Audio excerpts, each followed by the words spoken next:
The G Man. Jason. Yeah, I know, right? What's David up, Bowie, Coach you gotta love him. J? Coach J in the frigid Northwest. I'm in the frigid basement studio. Yeah. It's funny, like, people didn't see you when we were setting up, but I'm looking at you now, and you definitely look a little bit different than you did about 15 minutes ago when you first came on, all bundled up, and he's like, "Man, it's freezing in here." And I'm like, "Holy cow, dude, go The crazy thing, it's go like get out." 70 degrees and sunny outside. And I just took a walk with my wife a little while ago, and it's beautiful outside. But I come down to this basement, and like I got gloves and I got a beanie on. I'm That's like funny. freezing down That's here. really funny. That's funny. Well, I want to thank everybody who's on here and who's going to be watching this. We really appreciate, again, the feedback. I got contacted. As a matter of fact, I want to kick it off and just do a little recap about yesterday. Yesterday, we talked about fear and how different managers are really put in the spotlight more than ever before to see how they're going to influence their people. And I got contacted by a service advisor who was telling me, "Hey, Coach Jay, I want you to know that it really is dependent on the leader." And let me tell you, some of the things that I'm observing in our automotive group. And I'm telling you, I have been hearing from some of the other advisors. It's really interesting too, by the way, is how these advisors and technicians, they have their own little kind of like group within the group, especially in an automotive group, right? Like Mm-hmm. technicians, dude, you guys talk to each other instantly. If something happened at one store, I don't know where you guys have this communication line, but you guys are way faster than social media. Across town, "Hey, I heard this happen. Hey, Yeah, so and so got fired. Hey," yeah. you know what I'm saying? And so, same thing happened with this advisor. He was telling me about Kind his of like buddy. a fraternity in that way, Oh almost like yeah. police officers, where you run in kind of the same circles, and then, "Yo, did you hear what happened to Billy over at the Toyota store across town?" Mhm. It's like it does it. That news travels pretty fast through the circle. Yeah, and it I've really been does. outside for quite a long time, so I don't get the reports anymore. Oh, you don't? You don't get the signals or whatnot, It's been you know? 20 years since I worked on a car, so So this advisor tells me, he goes, "Look, I heard from a friend of mine that, his boss is like staying in the office, not really talking to people, keeping things kind of quiet, silent." Mhm. He's freaking out because, and this is his buddy, he's freaking out because his manager, right, is literally in lockdown. Doesn't Keeps on moving across, back and forth, walks in and out of his office, tells Mhm. everybody. And when somebody walks in, he's just smiling like, "Hey guys, yeah, how can I help you?" And then he just goes back to, "I'm terrified. What am I going to do? How are we going Mm. to do this?" And he goes, "Man, he's trying to tell his buddy, look, you just talk to him. It's about communication." Yeah. Right. And communication is the key. And so he told his friend, he goes, "You need to just go tell the manager, hey man, this is what you're kind of scaring the crap out of all of us because we don't know what's going on and you're really not talking to us about what's happening. We keep hearing you going into your office, closing the door because you had another, phone call with the automotive group, or, people are giving you updates about things, but you're not sharing anything with us. Mhm. So Mhm. what are we thinking? We're thinking worse is the worst. I'm sorry, but it's the truth. We assume the absolute worst." And I said, "Man, this is great stuff. I'm going to definitely talk to you, talk to everybody about it." And I think that's great follow up. Don't you agree, G-Man? Yeah, no, I think it's great follow-up, and I think that's the challenge, like, so when something like this comes to pass, and there's lots of different, maybe smaller versions of what's happening right now with the COVID, like, we're gonna change where people can park, or we're gonna, change and remodel the locker room, or we're gonna knock the locker room out so we can make room for more Mhm, parts or something. But mhm. change happens to us all the time, and the key is how, as a leader and as a manager, how are you communicating with your people? And Right. that's the biggest thing. And so, and there are different levels of that. So you and I were just discussing this off air, and we were having this conversation, and I was telling you a story. So I got a phone call the other day, and from somebody that I know from one of the dealers I was at. They were just kind of relaying what's happening in that front. And he told me the story about this employee. The employee came to the manager and said, "Hey, look, I want to, I have this opportunity to go serve in the National Guard, and I'm not really sure, you know, um, what's happening here. And so I'm thinking this is something maybe I want to go do. But if I have a job, I'll just stay here, but you just got to give me some insights into what's happening." And he was told, "Hey, look, you know what? Everything's fine. We're gonna need you. Nobody's leaving yet, and why don't you just hang in here?" So he had a 24-hour window to respond to the National Guard. That 24-hour window closed. He came back to work the next day and they laid him off. And so to me, No way. yeah. And so to me, you got to, if you know that's coming, you got to escalate the level of communication, right? So you have to give people enough information so they can make decisions for their lives. You don't want to run out of the meeting and say, "Oh my God, everybody's going to die," you know, Yeah. run. Yeah. You know? Yeah. Yeah. But you also don't want to hold back pertinent information that they need in order to plan their lives. And it may not be, it's a difficult balance, but you have to stay in front of them. You got to find ways to communicate and then look at your communication in terms of steps as problems become more real. I don't even want to say problems, as the choices or the things that the change that's going to happen in the dealership, as that becomes more real, you need to start communicating those in steps. So the first one is just, hey, we had an informational meeting and this is what could happen, but it's not very Mhm. likely or probable, right? Then it starts Mhm. to move up. It's like, okay, now it's more likely, and now it's becoming probable, and now it's like, hey, this is gonna happen, right? And so as you're communicating, I think you need to step up that level of communication also, so that people, they know they can plan.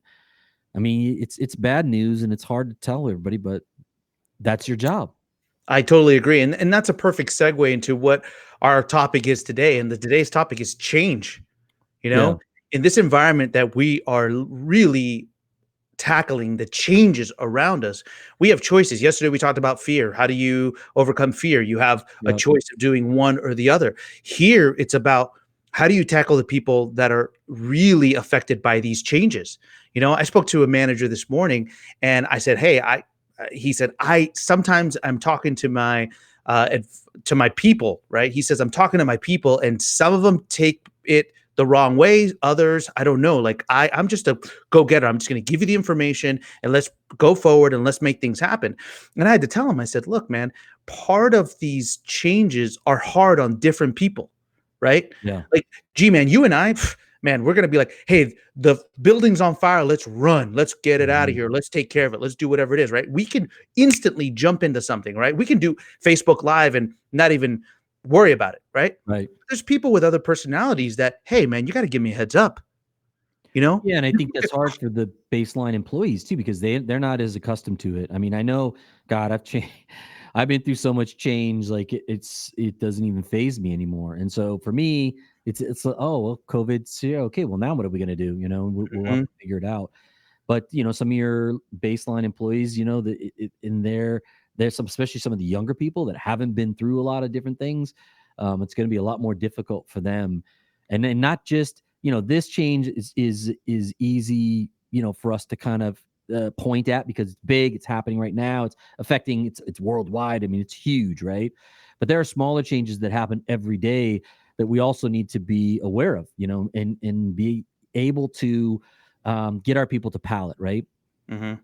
Am I using that word right? Palate? Pivot? Mm, Hmm, I don't think so. I don't think so Our either. people have to be able to accept it. Let me put it that way. It's good. Okay.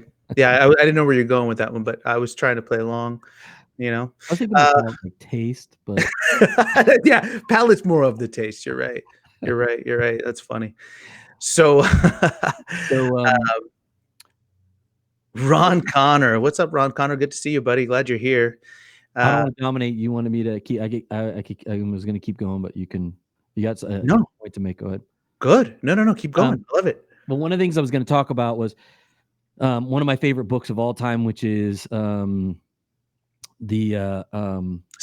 21 irrefutable laws of leadership.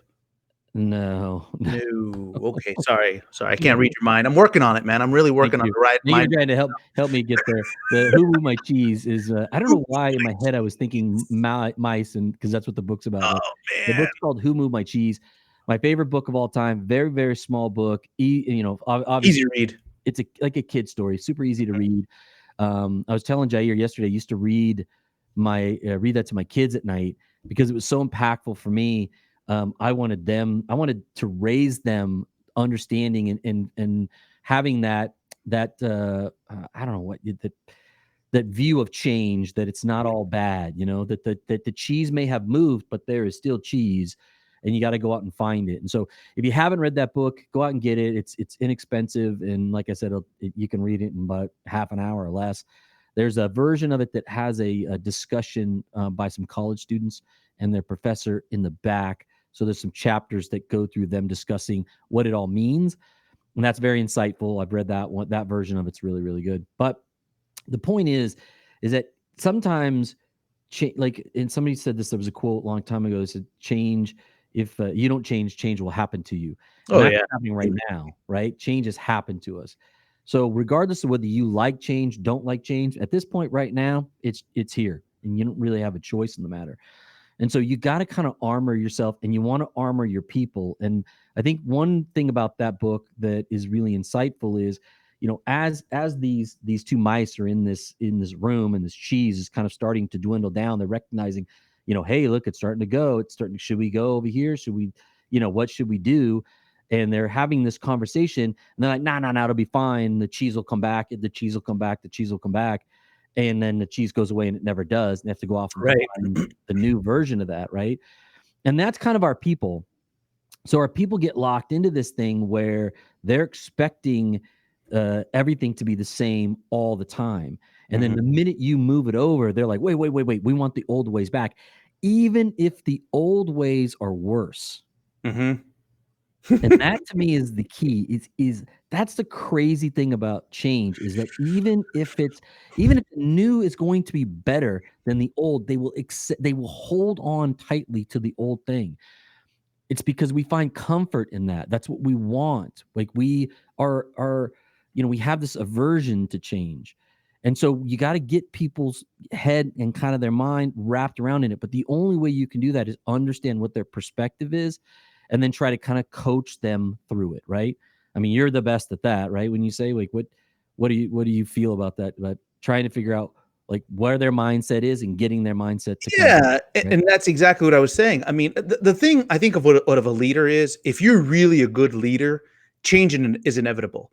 And I think what you need to do, I know what you need to do. What you need to do is identify j- how your employees best react to information, right? And like I said, I've been certified. I've been using the Everything Disc. Yes, while I'm giving you a plug, I think the disc profile system is fantastic. Some places, you know, use MBS, which I think is fantastic too. And it puts people in one of four quadrants. You're either a dominant person, an extroverted person, a steadiness person, and an analytical person, right?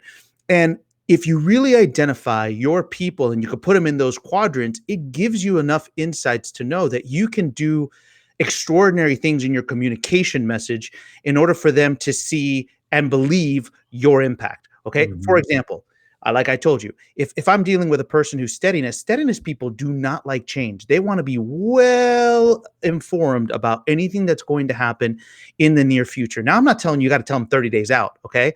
And trust me, they're tackling enough as it is in their stressful life right now, dealing with this COVID-19. They didn't see it coming, even though they knew it was coming from China back in January, right? It didn't hit them until now. And I'm telling you, these are the same people that were warning us in the reds, you know, the dominant people, the extroverts, going, hey guys, this is coming. Hey guys, this is coming. Right. And we're over here going, look, we'll deal with that when it shows up. Yeah. Right now, we got to That was do me, right? Remember, you're like, we had this whole trip to Europe planned. I've been planning this for a year with my family. I got my plane tickets, and Coach Jay's over there telling me, "Hey, you might not be going." I'm like, "I'm going. I'm going to Europe. I'm going to Europe." Right up until the time they canceled my flight. So yeah, Right, it's true. I was right. like, "Don't bother me with that until it hits me in the face," which it did. Exactly. So, you know, one of the tips I'd give you is first, when you're going to share information with a group or with your team, right? Identify their personality types. You know, I use the same exact technique when I'm training advisors to know and understand body language of customers. Put these people in one of these four quadrants. Is this person tell me straight to the point, I don't have time, I got to get out? or let's talk about sports. Let's talk about this Tom Brady trade. Let's talk about these other things. Or a person who's a blue, or what I say a blue is a steadiness person who really wants to know the facts and go, okay, well, look, I wasn't really prepared to do this, but if you put it down and I'm better prepared, then I can go ahead and get that service done next time I'm in, right? Or the analytical person that's like, hey, show me the proof of that. Does my car really need those things? Yeah. I want to see something on paper. So I would say, in order to capture the audience and know your entire group, and you're going to put them in a group, have all the tools ready to let them know, hey guys, I want to let you guys know that we're going to have a meeting in about a couple of hours. I'm calling a meeting right now. For those who are steadiness and need some heads up, I'm going to plan a meeting in about 3 hours from now. Be prepared. Also, come to the meeting with a sheet. Have something they can see. Hey, these are the facts that is being presented. These are the latest information on the COVID-19. These are the things that I'm planning of implementing for this change. I want to change the schedule. I'm thinking, what do you all think? What do you think would be most impactful for you, right? That's a good point too. Get them involved. I see Greg Chittum's online in Oh, Chittum. I know Greg remembers when I came into the parts department. And the one thing about me is, I like change for change, just for change's sake. Like if you tell me, well, this is the way we've always done it, I just want to break it because I want to see if there's opportunity there. And the parts department's a very difficult place to do that because it's very much about routine. You have to have routine there in order to keep a clean inventory. And I remember coming in there with like a wrecking ball, and I'm sure Greg's got some stories about that. But the one thing I did though is I came out and I said, and because I'd never been in parts before, and I'd never worked in parts, and so I don't really know anything about it. And I got everybody together and I had a meeting with them, and I said, look, we're going to do this. We're going to make this thing something special, and the only way I'm going to be able to do that is if I have your help, because I have no idea what I'm doing. I don't know anything about parts. You guys are the experts. You've been working here. So like if we're going to get this done, we have to do this thing together, and everybody's got to, and not, and at the time I was being honest, I don't really know anything. It wasn't a tactic to get them to follow, but it did have a huge impact on how they looked at me and their participation in the change. They were like, you know what? He's right. And like, he doesn't know, let's make this thing happen. And it kind of immediately got a lot of buy-in from them. And then we started to change things, and things started to move for the better. And, we had a really good run there, but I don't know, without that, I think I would have come up against a brick wall of, well, this is how we've always done it, Yeah, and it's the greatest thing to always include your people. And another thing, a tip that we always give out in our training, G-Man, is we say, find the influencers. Find those that influence others. Greg Chittum could definitely attest to this. If we want to do something in the shop back in the day, guess what we would do? We'd go talk to Art. We'd go talk to Lenny. Right. With the technician, be like, hey, let's pull these guys in first. And, Robert Mackey, we pull them in. Hey, what do you guys think? Bucky? Right. I'm doing all these. I'm calling all out blasts from the past. Yeah, but the thing is that was the truth. You needed to go into the communication centers of the people that would talk to other people. Ron Connor's on here right now. Ron Connor's one of those guys. When I go to his store, I know I can go to Ron. Go, Ron, what do you think about this? Yeah, man, it's going to. I think it's going to input some people. Let me talk to some of my techs. And that's how you get the buy-in, is giving your people the opportunity for their input. Right. Yeah, they become part of the solution and part of the change. So let's kind of, obviously we want to come on here and give value and make sure that you guys can walk away with something that can help you in your business. And right now there's a lot of change going on. And so this type of change is something that's thrust upon us. This will come to you if you're new to this game or managing or leading. Even if you've been around a while, you'll know what I'm saying. This is going to come to you in many forms. The dealer's going to make a change, the manufacturer's going to make a change, and right now the country's making a change. And so, how do you deal with that? And you deal with that in different ways. And how do you deal with that when just you want to change something? And I think it all really rolls back to going right back to the beginning, is communication, and making sure that you're communicating and potentially over communicating. I know there's a lot of people like us that are, in the red, that we're direct and don't need a whole lot of that. You just point me where I need to go and I'll go there. But there's going to be other people, you're right, that need a lot more hand holding and a lot more information. So you want to make sure that you're feeding each type of personality. So communicating to a point in which you think you're over communicating. And then remember what I talked about in the beginning too. You never want to throw everything at them. because what'll end up happening is it could lock up the system. And so you want to make sure that you're giving them enough information where they can take the change, they can accept it. Let's say in terms of the COVID thing, they can accept the change and palate it. It comes in, or and it's not something that they're going to have to make a whole lot of decisions on. Whereas if that escalates, now it's decision making time. And you need to up your level of communication so that they can make a decision on whether they want to stay or whether they want to go, or how they're going to accommodate the change. So the example of my story with this employee that had the opportunity to go, that option should have been given to him. That coming in the next day and getting laid off, to me, that I'm sure that was known the day before. There's no way that somebody just woke up in the morning and said, "That's it, we're going to lay off another employee." So that level of communication should have stepped up. Now the fear is that that's going to leak out. Well, then you get everybody together and you say, "Hey, look, here's how things are moving. Now we're starting to talk about temporary layoffs, right? Or now we may have to have a further reduction in staff." And you have to be real with them. They have to understand what's going on because they need to be able to make decisions. If they have another option, another opportunity, you owe them that, really, to be able to take that path. So let's use that against, you're going to change a process or a system in your department. The choices then at that point become, are they going to adopt the change and kind of come along for the ride, or is this maybe just not the place for them? If you're gonna change your standards, let's say, we, in a lot of cases, especially with service advisors, will institute minimum standards, and so they have to have a minimum standard. I remember the last store I did, I lost probably 80% of the service advisors over the minimum standard. But the truth of the matter is there was more opportunity at that store, and just having them make are you going to make the choice? Are you going to do it or not? Because I know it's there. You just have to decide. And they decided no, they weren't going to do it, and that's fine. They're not like they're bad people. It's just they don't want to come along for the ride, and I've got no ill feelings towards that. But giving them the information so that they can make the choice. This isn't a flash in the pan. It's not going away. This is what I expect from you, and this is the minimum of what I expect. And so if you're down here somewhere, like, maybe this just isn't the thing for you. But again, it goes back to that level of communication where I'm telling them, like, this is how things are going to go, and I want to help them. I want to give them tools and try to support them as we go through this.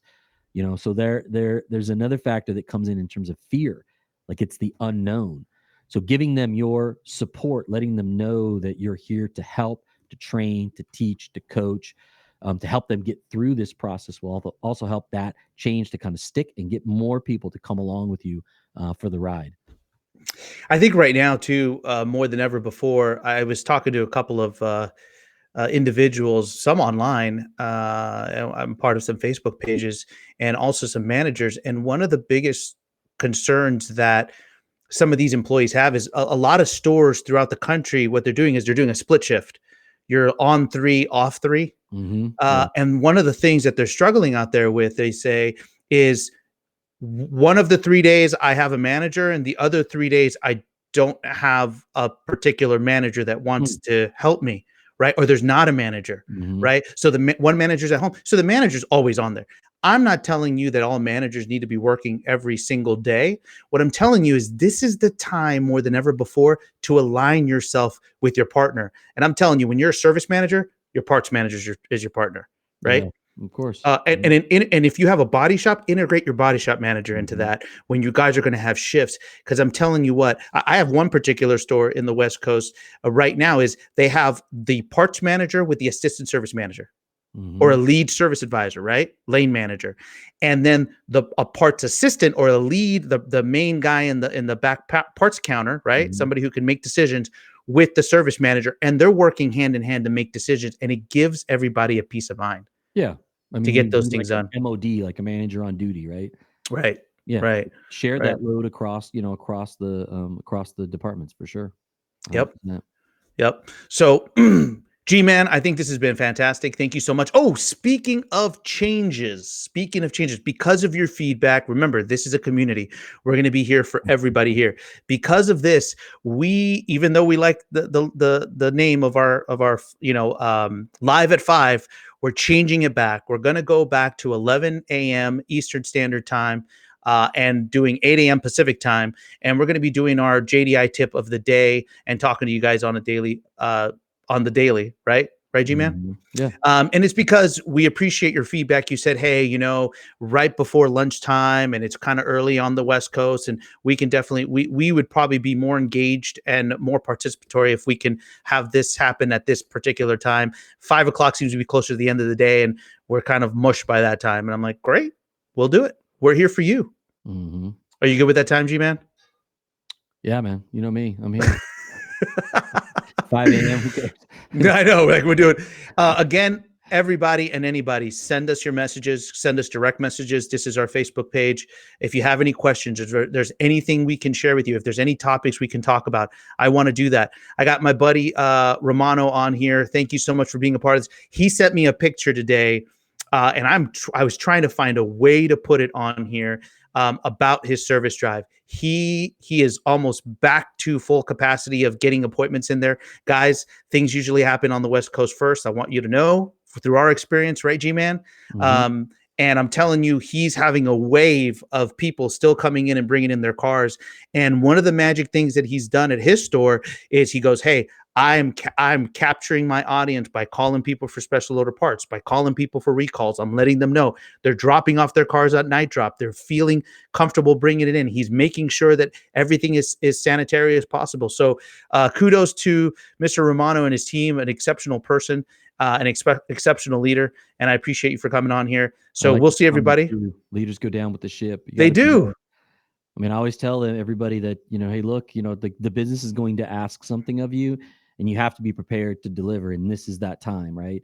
It's asking of us to be there, to support them, to keep, you know, these are people's lives. Yeah. If you're a manager or leader out there, you need to understand, you need to take that seriously, and you need to be there for them. Make sure that they get through this okay. And then on the backside of this, you'll have time to cruise a little bit maybe and take a little bit more time for yourself. But right now, I think the you know, because we're in this flux of change and this unknown, it's very uneasy, and you really, you got to be there. You got to show up.